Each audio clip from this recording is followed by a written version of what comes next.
সঠিকভাবে বলার এবং আপনাদেরকে মুনাফিক থেকে বাঁচার তৌফিক দান করেন, পড়েন আল্লাহুম্মা আমিন। আপনাদেরকে বিষয় শুরু করার আগে একটি কথা বুঝাই, মুনাফিক কাকে বলে এবং মুনাফিক কোন শ্রেণীর লোকের মধ্যে পড়ে। মুনাফিক হিন্দুর মধ্যে হয় না, মুনাফিক বেঈমানের মধ্যে হয় না, মুনাফিক মুসলমানের মধ্যে হয়। মুনাফিক ইমানদার হতে পারে না। আপনাকে দুই একটি কথা বুঝাই। এখন ধরেলেন আজকে ভোলামারিতে জালসা, সকলেই জানেন। এখন দুই বন্ধু রাস্তায় আসছে, আর একজন বন্ধু ফোন করছে, বন্ধু তুই কোথায় আছিস? বলছে আমি ভোলামারির জালসাতে আছি। অথচ ফের বন্ধু বন্ধুকে জিজ্ঞাসা করছে তুমি কোথায় আছো? বলছে আমি লাভাতে আছি, আসছি। লাভাতে আছি আসছি মানে বন্ধু কিন্তু লাভাতে নাই। বন্ধু আপনার কাঠিয়ারে আসছে, বন্ধু কোন কাজে ব্যস্ত আছে, বন্ধু কিন্তু বন্ধুর সাথে দেখা করতে পারলো না, জালসায় আসতে পারলো না। এক কথায় আপনাকে যে কথাটা আমি বুঝাইতে চাইছি, এই যে আপনি মিথ্যা কথা বলছেন, ঝুঠা কথা বলছেন, একই বলে মুনাফিক আমানতের খেয়ানত করছেন। হাদিস দেব ইনশাআল্লাহ। মুনাফিক ওকে বলা যায়, ওই শ্রেণীর লোককে বলা যায় কথা বলবে, মিথ্যা কথা বলবে। এখন যতগুলো লোক আমার সামনে বসে আছেন, অন্য বক্তার কথা বলছেন, আপনি বলেন যে আপনার দ্বারা দিয়ে ঝুঠা কথা, মিথ্যা কথা হয় কি হয় না, আপনি নিজেই চিন্তা ভাবনা করেন। আপনি জেনে নেন, আমি যদি মিথ্যায় আশ্রয় নিই, আমি যদি মিথ্যা কথা বলি, জেনে নেন আমি নিজেই মুনাফিক। কথা ভালো করে বুঝেন। রাসূলের জামানায় সাহাবীদের ইতিহাস যদি আপনাদেরকে বলি, আপনাদের ব্রেনের তালা খুলে যাবে। আমরা তো মসজিদে যেতেই পাচ্ছি না, সালাত আদায় করতে পাচ্ছি না। বিশ্বনবী 1400-1450 বছর আগে বলে গেছেন সালাত পড়বে, আদম সন্তান নামাজ পড়বে, কিন্তু ঠিক যারা মুনাফিক হবে ইশার এবং ফজরের সালাত আদায় করবে না, যাবে না তারা। কেন? রাসূলের জামানায় মুনাফিকেরাও এক একটার নামাজ, কোন ওয়াক্তের নামাজ ছাড়েননি। জানা আছে আপনাদের হাদিস, উলামায়ে কেরাম আনাচে কানাচে বসে আছেন, কথাগুলো সবারই জানা কথা, অথচ আমি আপনাদেরকে সার্চ করছি, নতুন ভাবে বুঝাচ্ছি।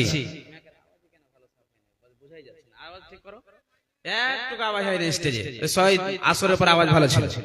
যাই হোক, বলতে চাইছি আপনাকে যে আপনি নিজেই চিন্তা ভাবনা করেন, জোহরের সালাত আদায় করছেন, আসরের করছেন, মাগরিবের করছেন, এছাড়া মাওলানা শরীর চলে না, সালাত আদায় করতে পারছি না।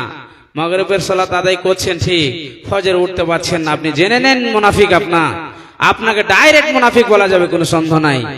রাসূলের জামানায় একজন মুনাফিকেরাও নামাজ ছাড়েননি, রাসূলের সাথে সালাত আদায় করেছেন, নবী মুহাম্মদ জানতেও পারেনি। কথা বুঝতে পারছেন? মুনাফিকেরা সালাত আদায় করেছেন। 10টি সাহাবে মুনাফিকের মধ্যে লিস্টে নাম এসেছিলেন আল্লাহর তরফ থেকে। ভেবেছিলেন হযরত ওমর, এই হযরতে হুযায়ফাকে লিস্টে রাখতে দিয়েছিলেন বিশ্বনবী।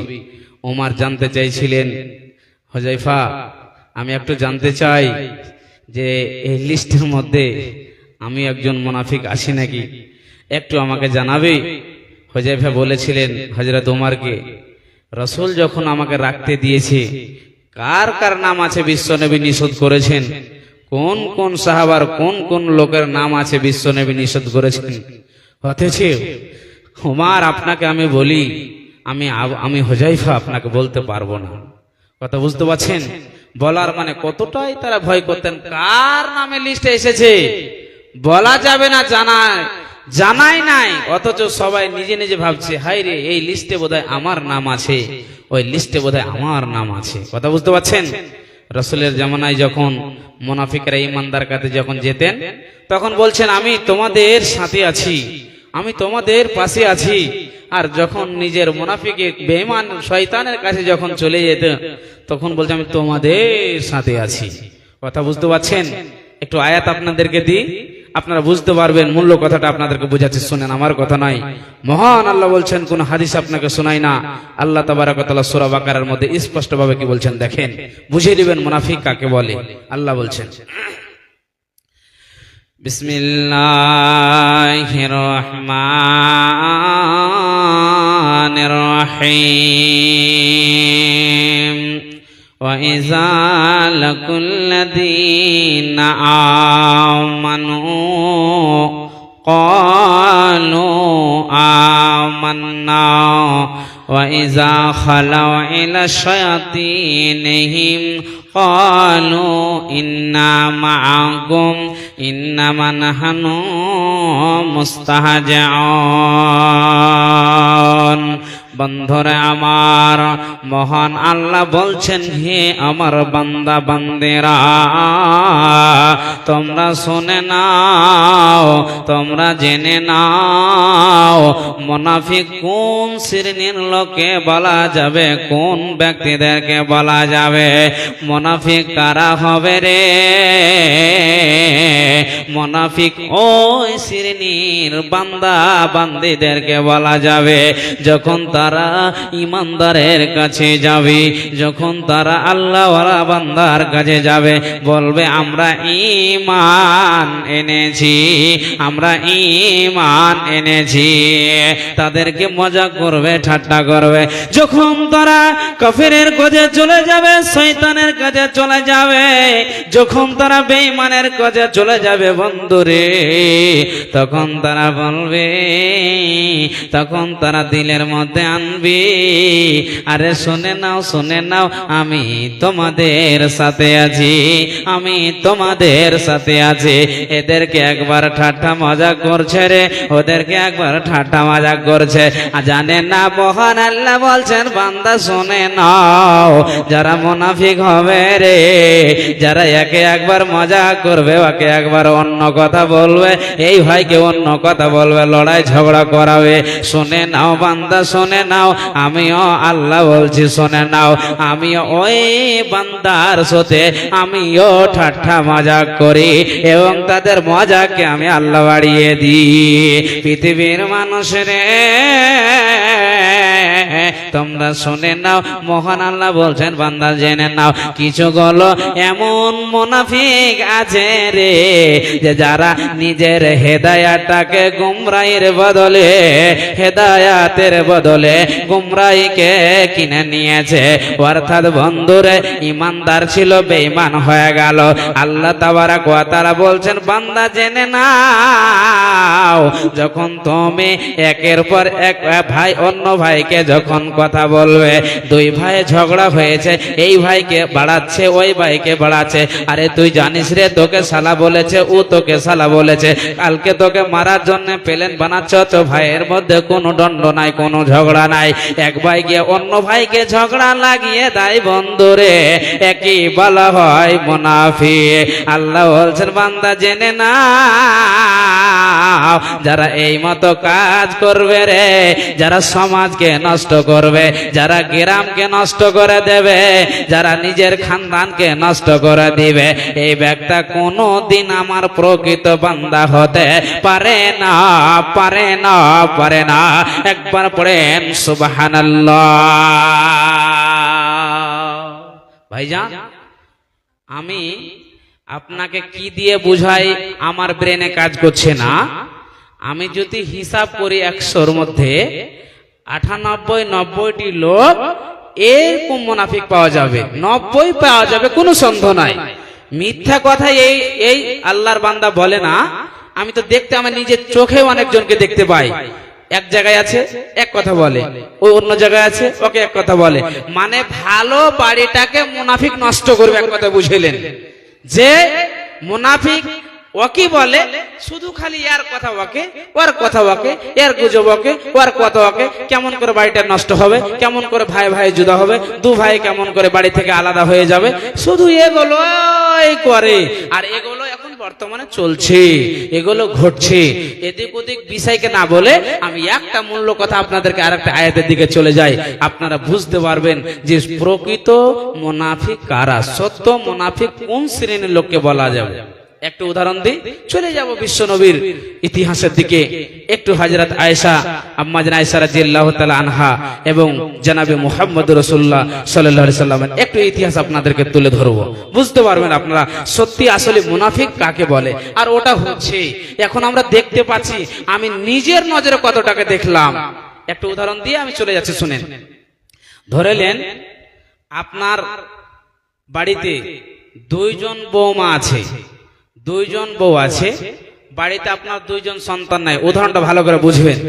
ছেলে বিদেশে আছে, এখন ইনকাম করে খেতে হবে, গরিবের ছেলে ইনকাম না করলে তো কোথায় যাবে, বাড়িতে চলবে না। আর টাকা না হলে কোথায় থেকে বাড়িতে আপনার চাল আসবে, কোথায় থেকে ডাল আসবে। বাড়ির পাশে আর একজন অন্য জনের বউ তার শাশুড়িকে শাশুড়িকে এসে বলে দিল, তুমি জানো, তুমি কি কথা শুনেছো, তুমি কি কথা বুঝেছো, কি হয়েছে? তোমার বৌমা অন্য জনের সঙ্গে কথা বলে। ভালো করে বুঝেন, অন্য জনের সঙ্গে কথা বলে, আদৌ কথা বলে না, আদৌ কথা বলে না। দিল্লিতে ফোন দিয়ে দিল, ওর মা টেলিফোন করে দিল, বেটা তাড়াতাড়ি বাড়ি আয়। এই বেশ্যা বউকে বাড়িতে রাখা যাবে না বেটা, এত ভালোবাসা বউ। ছেলে তো পাগল হয়ে গেল, কি ব্যাপার, আমি তো এই তো 10 দিন হলো বাড়িতে রেখে আসলাম। আমার যুক্তিগুলো খালি বুঝেন, জীবনের লাইফে কাজে আসবে। আপনার ইমানকে আজকে পরিবর্তন করছে, খালি মূল্য কথা বুঝেন। এমন সময় ঝগড়া হয়ে গেল, এত ভালোবাসা, বহু বাড়ি এসে বৌমাকে তালাক করে দিল। এদিকের কথা ওদিকে কিছু কথা এলো না এলো, কিন্তু এত রাগ রাখবো না, এ বউকে বাড়িতে আমাদের খাবার দেব না, চলে গেল। পরকালীন খবর হচ্ছে ওদিকে কিছুই বউটার ধ্যান ধারণা নেই, কাউরির সাথে কথা বলেনি, এমনকি বাড়ি থেকে নিজের স্বামী, নিজের শাশুড়ি, নিজের শ্বশুর এজাজাত বেগায়ের গলি পর্যন্ত, ডহার পর্যন্ত যায়নি। এবং কোনো কাজে যদি গিয়েছে বেগায়ের কোন পর্দাতে, কোনো বেগায়ের পর্দাতে বাড়ি থেকে বের হয়নি। আপনাকে খবর জানা আছে। কিন্তু এমন মুনাফিক মেয়ে, এমন মুনাফিক মহিলা এমন কাজ করে দিল, বাড়িটাকে নষ্ট করে দিল। কথা বোঝা গেল? আপনি বুঝতে পারলেন? শুনেন, হাদিস আপনাদেরকে শোনাচ্ছি, আপনাকে বুখারী থেকে দলিল দিচ্ছি আর কোরআন থেকে একটা আয়াত শোনাচ্ছি, শুনেন। বিশ্বনবী জনাবে মুহাম্মদ রাসূলুল্লাহ, সকলে পড়েন সাল্লাল্লাহু আলাইহি ওয়াসাল্লাম। ইতিহাসটা আপনি শুনেন। আল্লাহর নবী গাজওয়ায়ে বানি মুস্তালিক, যাকে আল মুরসি বলা হয়েছে, এই গাজওয়াতে বিশ্ব নবীজি সাহাবী বর্গরাকে নিয়ে এবং বিবি আয়েশা রাদিয়াল্লাহু তাআলা আনহাকে নিয়ে কিন্তু জিহাদে বের হয়ে গেছেন। বন্ধু চলে গেলেন, ওটের উপরে চলে গেলেন, কুহানে বসিয়ে ওটের উপরে একটা খাটলির মতো থাকে। আম্মা জান আয়েশা হালকা ফুলকা মহিলা, পাতলি মহিলা, ওকে উঠিয়ে উটের উপরে সওয়ার করে নিয়ে চলে গেল। জায়গা যাওয়ার পর সেই জায়গাতে জিহাদ হলো না। বিশ্বনবীজি সাহাবী বর্গরাকে নিয়ে চলে আসলেন।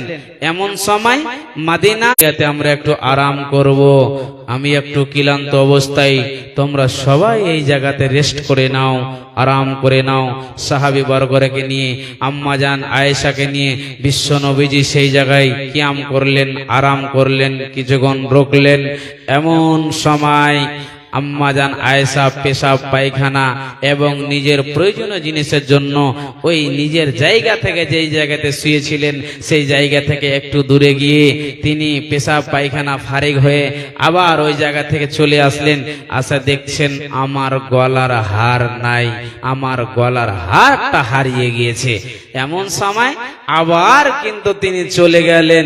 যেমনই চলে গেলেন বন্ধু, রাসূলের এলান হয়ে গেল, সাহাবীরা চলো সবাই এই জায়গা থেকে চলো, আর দেরি করা যাবে না, আর রোকা যাবে না, অতএব তাড়াতাড়ি সব চলো। আম্মা জান আয়েশার যে কুহানটা, যাকে হাওদাজ বলা হয়েছে, ওটাকে উঠিয়ে ওরা উটের উপরে রেখে দিলেন। ভাবলেন কি মা আয়েশা এই হাওদাজের মধ্যে শুয়ে আছেন।